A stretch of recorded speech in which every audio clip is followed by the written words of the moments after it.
मेरा नाम अनुभव है। बीपीएससी 66 में मेरा अंतिम रूप से चयन हुआ है। मैंने 49वां रैंक हासिल किया है। मेरा वैकल्पिक विषय दर्शन शास्त्र है।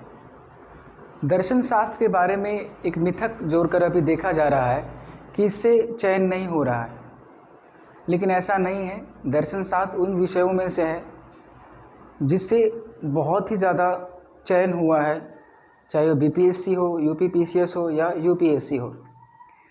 एक सवाल जो हमेशा छात्रों के ज़हन में उठते रहता है कि क्या वैकल्पिक विषय के लिए कोचिंग आवश्यक है या फिलॉसफी जैसे सब्जेक्ट के लिए कोचिंग आवश्यक है। सबसे पहले मैं ये कहना चाहूँगा कि बीपीएससी 3 स्तर के एग्ज़ाम है, ये आपको पता है। और ये जैसे कि आप जानते हैं कि prelims is rejection, mains is selection. तो इसमें मेंस जो है काफ़ी निर्णायक भूमिका निभाती है और उसमें से आपका ऑप्शनल सब्जेक्ट जो आप चुनते हो वही आपके रिजल्ट की पूरी दिशा और दशा तय करती है। ऐसे में आपका अगर वैकल्पिक विषय खराब चला जाए तो सिलेक्शन की आप सोच भी नहीं सकते हैं। तो मैं कहूँगा कि हाँ, दर्शन शास्त्र के लिए कोचिंग आप ले सकते हैं, अनिवार्य है, ऐसा मैं नहीं कर रहा, लेकिन ले सकते हैं। बहुत ही ज़रूरी है चीज़ों को समझना। मैंने दर्शन शास्त्र के लिए यशवंत सर निश्चय आईएएस दिल्ली से कोचिंग लिया। ये कोचिंग ऑफलाइन और ऑनलाइन दोनों मोड में उपलब्ध है। आपको जो सहूलियत हो वो आप कर सकते हैं। सर दर्शन शास्त्र को बहुत ही सरल, स्पष्ट और आसान भाषा में समझाते हैं। दर्शन के बारे में कहा जाता है कि ये दूसरी दुनिया का सब्जेक्ट है, आसान नहीं है, सभी बच्चों के लिए नहीं है, लेकिन ऐसा नहीं है। सर के पढ़ाने की शैली इस प्रकार है कि जिसका कोई भी पृष्ठभूमि दर्शन से नहीं रहा हो और वह इंजीनियरिंग बैकग्राउंड या कोई भी बैकग्राउंड का रहा हो, जैसे मेरा इंजीनियरिंग बैकग्राउंड भी नहीं है, वो भी समझ सकता है। और सबसे बड़ी बात है उत्तर लेखन, कि आप उत्तर लेखन कैसे करते हो, आंसर राइटिंग कैसे करते हो। मेरा मीडियम इंग्लिश था, लेकिन मैंने सर का क्लास किया और फिर सर ने इतनी आसान भाषा में दर्शन को समझाया।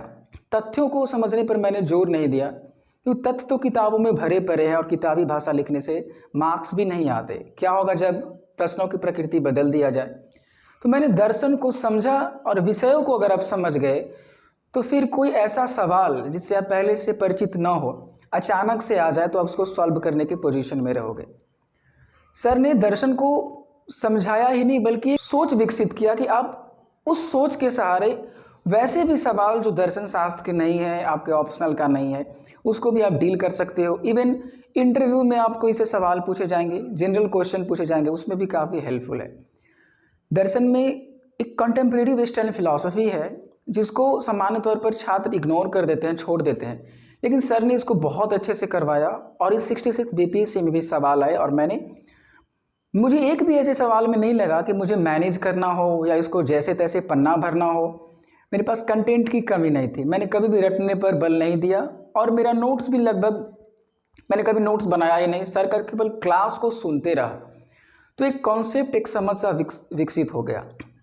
और सबसे बड़ी बात कि इंटरलिंकिंग पैटर्न, सर जो इंटरलिंकिंग करते हैं, चीज़ों को जोड़ते हैं, भारतीय दर्शन को पाश्चात्य दर्शन से, पाश्चात्य दर्शन को कंटेम्प्रेरी से, और जब जोड़ने की कला आप सीख गए और आपने केवल तथ्य को सीखा और मटेरियल को लिया तो फिर वो आपका वेस्ट है, चाहे कोई भी ऑप्शनल हो। क्योंकि मटेरियल तो किताबों में आजकल ऑनलाइन और ऑफलाइन भरी पड़ी है, लेकिन आपने चीज़ों को अगर जोड़ने का तरीका सीख लिया तो बड़ी आसानी से चीज़ों को इंटरलिंक करके आप लिख सकते हो। तो फिलॉसफी ने मुझे इंटरव्यू में भी काफ़ी सवाल पूछे गए और मैं बहुत ही आसानी से सभी सवालों के जवाब देने में सक्षम था। अब आते हैं जीएस पेपर 2, जो काफ़ी चैलेंजिंग रह रहा है, जिसमें मार्किंग ज़्यादा नहीं हो पा रहा है। जीएस पेपर 2 में इंडियन पॉलिटी और इंटरनेशनल रिलेशन है। सर पॉलिटी को बहुत अच्छे से समझाते हैं। कुछ ही टॉपिक है बीपीएससी के लिए, सब कुछ नहीं पढ़ना है पूरे डीप में जा कर के, जैसे प्रस्तावना है, जो फिलॉसफी है, जो फेडरलिज्म है और सेंट्रल स्टेट रिलेशन है और कंटेम्प्रेरी इशूज़ है, उसको रिलेट करके क्वेश्चंस पूछे जा रहे हैं। तो सर ने बहुत अच्छे से इनको समझाया है। मैं अगर आप कोचिंग ले सकते हैं तो मैं रेकमेंड करूंगा कि आप एक बार सर का क्लास लें। सर ने बहुत आसान भाषा में और पॉलिटी को भी बताया है, फिलॉसफी को भी बताया है। अब मेरी यात्रा जो रही इस सिविल पीसीएस में, वो ऑब्वियस सी बात है, किसी की यात्रा आसान रहती नहीं है।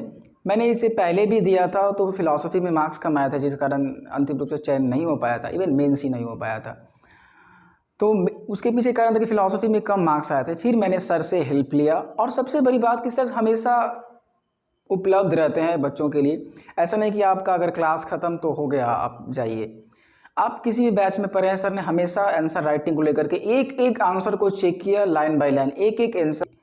तो ये सब इस बार मुझे मदद मिला, जिस कारण अंतिम रूप से चयन हो पाया। और मैं एक और बात करना चाहूँगा कि इंटरव्यू के स्टेज में मुझे बड़े भाई रवि शर्मा का भी काफ़ी योगदान मिला, जो अभी राजस्थान पीसीएस में एसडीएम के पद पर है। उनका भी रैंक 50 था, और वो भी निश्चय आईएएस से जुड़े हुए थे।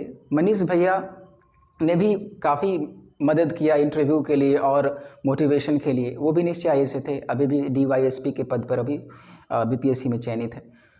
तो मैंने देखा है लोगों को बनते हुए, और कई ऐसे स्टूडेंट्स जो कि इससे पहले कई कोचिंग में पढ़ चुके थे, और मैं भी खुद से पहले ये किया, इधर उधर ऑनलाइन ऑफलाइन, फिर लास्ट में सर के पास सर के मटेरियल को फॉलो किया। पहले तो मैं खुद का काफ़ी फॉलो किया कि ये टेलीग्राम वगैरह से, यूट्यूब से मटेरियल इकट्ठा करना, बुक बहुत सारे, जो भी बहुत सारे तो नहीं है, जैसे कि इंडियन फिलॉसफी के लिए एचपी सिन्हा है, an introduction to Indian philosophy है एस चटर्जी, सीडी शर्मा। उसी तरह वेस्टर्न के लिए किताबें हैं, कंटेम्प्रेरी वेस्टर्न के लिए, लेकिन भाषा उतनी सरल नहीं है, खास करके कंटेम्प्रेरी वेस्टर्न फिलॉसफी की। तो ये सरल भाषा में अपनी बातों को रखना ये बहुत ज़रूरी होता है। आपका ऑप्शनल कोई भी हो, सरल भाषा में आप वहाँ पे रखिए, क्वेश्चन के डिमांड के अकॉर्डिंग। और क्वेश्चन जो सर फ्रेमिंग करवाते हैं वो कोई नहीं करवाता। ये मैंने देखा है कि कंटेंट तो सब दे रहे थे, लेकिन सर ने ये बताया कि भाई क्वेश्चन कैसे डील करना है, ये तो हो गया।